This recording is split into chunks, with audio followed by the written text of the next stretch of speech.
Bonsoir et bienvenue dans cette nouvelle vidéo. Rien de mieux que commencer cette nouvelle année en romantisant son hiver afin d'affronter la fatigue et la déprime hivernale. Le but ici est de transformer cette saison très lente en cocon réparateur sans pression de productivité. On commence avec le premier conseil qui est se créer une routine safe et cosy. L'hiver, ce n'est pas le moment de se mettre une pression énorme sur la productivité. Au contraire, c'est la saison parfaite pour ralentir et prendre soin de soi. La base d'une routine rassurante, c'est la régularité, pas la performance. Commence ta journée sans pression, en te levant à la même heure chaque matin. Si pour le travail tu as l'habitude de te lever à 7 heures, eh bien garde ce rythme dans la semaine. Te réveiller à la même heure chaque matin permet de donner un rythme stable à ton corps, même quand les journées sont plus sombres. Prends d'abord quelques minutes pour respirer profondément, t'étirer un peu, réveiller ton corps en douceur. Quand tu te réveilles, évite de te lever dans la précipitation et d'utiliser directement ton téléphone. Tu peux commencer la journée avec une boisson chaude. C'est un geste simple, mais très ancrant. Ça permet de créer une transition entre le réveil et le reste de la journée. En hiver, la lumière est essentielle. Essaye de t'exposer à la lumière du soleil 10 à 15 minutes par jour, près d'une fenêtre, sur un balcon ou lors d'une courte sortie. Ça aide énormément sur l'énergie et sur l'humeur. Je sais, c'est pas évident, surtout quand il fait gris et qu'il pleut dehors, mais c'est justement le piège en hiver. On a tendance à vouloir s'enfermer chez soi alors que sortir reste important. Le soir, pense à marquer la fin de journée et libérer la pression. Baisse l'intensité des lumières, privilégie des lumières tamisées plutôt qu'un plafonnier, allume des bougies, crée une ambiance plus calme. C'est aussi le bon moment pour ta skincare routine, un bain chaud si tu en as envie ou simplement un moment rien que pour toi. Ensuite, transforme ton intérieur en vrai cocon. En hiver, on passe beaucoup plus de temps chez soi, donc ton espace doit devenir une safe place, un endroit où tu te sens bien, en sécurité et apaisé. Pas besoin de tout changer, seuls des petits éléments peuvent suffire. Commence par ajouter des choses simples comme des plaids, des coussins, des matières douces qui donnent envie de se poser et de ralentir. Ensuite, pense à la lumière. Ajoute des guirlandes lumineuses ou des lampes à lumière chaude pour éviter les lumières trop fortes. Une ambiance douce et tamisée change complètement l'atmosphère d'une pièce, surtout en hiver. Tu peux aussi jouer avec les odeurs d'hiver, la cannelle, l'ambre, le bois, le pain d'épices. Les odeurs ont un vrai impact sur l'humeur et le sentiment de confort. L'objectif, ce n'est pas d'avoir un intérieur parfait à l'image de Pinterest, c'est de créer un espace qui te ressemble et dans lequel tu as envie de rester. L'automne comme l'hiver, c'est selon moi la période idéale pour remettre la cuisine au centre de son quotidien. En hiver, le corps a besoin de plats chauds, nourrissants et réconfortants. C'est la saison parfaite pour prendre le temps de cuisiner et faire fonctionner le four. D'ailleurs, pour les étudiants qui n'ont pas la chance d'en avoir un air fryer ou un micro-ondes avec option grill peut souvent faire l'affaire. Privilégiez les recettes de saison, des soupes, des plats mijotés, des légumes rôtis au four. Ce sont des plats simples mais qui réchauffent autant le corps que l'esprit. Évidemment, n'oubliez pas de profiter d'une bonne raclette ou d'une fondue. Essayez aussi de cuisiner davantage de légumes de saison. Le potiron, le chou, les épinards, enfin bref, il y en a plein. Ils sont plus savoureux, plus adaptés à l'hiver et donnent une vraie sensation de repas complet et réconfortant. Et puis, laisse-toi de la place pour les pâtisseries d'hiver. Même sans être une experte en cuisine, eh bien préparer un gâteau, des biscuits ou un cake devient un vrai moment de plaisir. L'idée, ce n'est pas de faire compliqué, c'est de transformer le fait de cuisiner en moment de soin. Prendre le temps, apprécier les odeurs, manger chaud, manger mieux. En hiver, cuisiner, c'est une façon simple de se réconforter au quotidien. Le quatrième conseil pour romantiser son hiver, c'est de se créer une garde-robe adaptée à la saison. L'hiver, on s'habille tous les jours avec plus d'épaisseur, on va être stylé, mais on ressemble souvent à rien et on a froid, donc autant porter des vêtements dans lesquels on se sent bien. Commence par repenser ta garde-robe et faire un peu de tri. Garde uniquement les pièces qui sont confortables, chaudes et dans lesquelles tu te sens à l'aise et confiante. Ensuite, prends le temps de chercher de l'inspiration. TikTok et Pinterest sont parfaits pour ça. Look d'hiver, association de matières, palette de couleurs. Si besoin, fais un peu de shopping ciblé. Quelques pièces bien choisies suffisent. Un manteau chaud, de bons pulls, des accessoires comme des écharpes ou des bottes confortables. L'objectif, ce n'est pas d'avoir beaucoup de vêtements, mais une garde-robe qui te facilite la vie au quotidien. Si vous avez un parc ou une forêt par exemple à côté de chez vous, eh bien profitez-en pour marcher quelques minutes à l'air frais. Faites une sortie autour de chez vous, genre dans votre quartier, dans votre pâté de maison, peu importe, et vous verrez que déjà rien que marcher quelques minutes, eh bien vous allez changer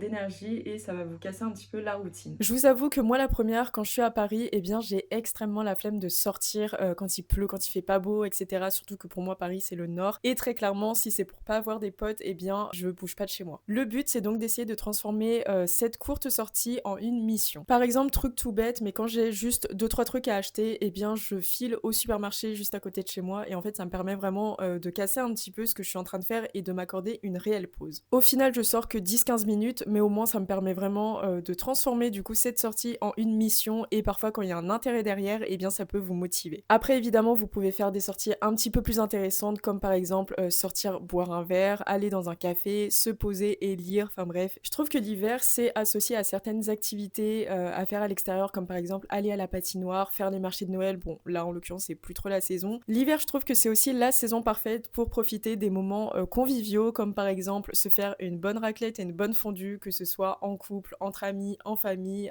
dans un restaurant mais aussi chez soi. N'oubliez pas que l'idée ce n'est pas de remplir son agenda mais c'est de faire des sorties qui vous plaisent et qui vous permettent un petit peu de rythmer vos journées d'hiver. Et si un jour tu n'as pas envie de sortir de chez toi, eh bien il y a juste à écouter son corps, ses envies et puis à s'accorder par exemple un jour de repos ou alors faire comme une sorte de lazy routine. Sixième conseil, profitez pleinement du temps passé chez soi. L'hiver invite naturellement à ralentir et c'est aussi le moment parfait pour se recentrer et faire des choses simples sans pression. Par exemple, tu peux lire un livre, même quelques pages par jour. Sinon, tu peux te lancer dans des activités calmes comme par exemple le diamond painting qui permettent vraiment de décrocher et de se détendre. Sinon, j'ai acheté ce petit cahier de stickers que j'ai vu partout sur TikTok, c'est hyper satisfaisant je trouve. Regarder des films ou des séries que tu aimes fait aussi partie de ces petits plaisirs d'hiver. L'objectif ce n'est pas de remplir ton temps, mais de choisir des activités qui t'apaisent, des moments simples mais précieux qui te permettent de profiter de la lenteur de la saison et de te reconnecter à toi-même. Enfin, septième et dernière chose à faire pour romantiser son hiver, c'est de faire des boissons chaudes. En hiver, ces pauses deviennent de petits moments de réconfort dans la journée. Que ce soit un thé, un café ou un chocolat chaud, l'idée est de prendre le temps de savourer. Tu peux aussi en profiter pour tester de nouvelles boissons, changer de thé, essayer des épices, découvrir de nouvelles recettes de chocolat chaud ou de café. Ces pauses deviennent alors de vrais repères dans la journée, des moments simples mais chaleureux qui apportent du rythme et rendent l'hiver plus agréable à vivre.